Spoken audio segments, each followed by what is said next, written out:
দইওয়ালা, মিষ্টি দই, মিষ্টি দই। তুমি অন করে ডাকছো কেন চোদনা? দই কিনবে নাকি বাড়া?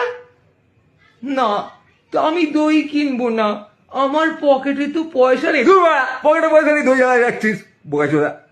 না, আমাকে সুধা চুদবে বলেছিল, তারপর রাজার বিছানায় সুধাকে একদিন আমি জানলা দিয়ে দেখি। কে? তা আমি কি করবো? রাজার বিছানায় তুমি সুধাকে জানলা দিয়ে দেখবে না, তুমি দরজা দিয়ে সুধার ঠাকুমাকে দেখবে? এই দই কিনবে না তো আমার বেলা বইয়ে দাও কেন বোকা চোদা?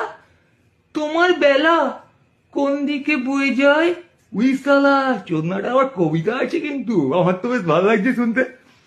না, আমাকে তুমি বলো, তোমার দই বেচতে বেচতে যে সময় চলে যায়, সে সময় কোন দিকে যায়? সময় উত্তর থেকে দক্ষিণে, দক্ষিণ থেকে উত্তরে হয়ে পার্লামেন্ট, বিধানসভা হয়ে কি পিএম এর পদে ঢুকে যায়? উইস্তালা, এ তো পলিটিক্যাল মাল। দইওয়ালা কোথায়? দই দই, ও দইওয়ালা। আরে বাড়া, কিনবি না? পয়সা নেই, পেটিএম করে দিবি।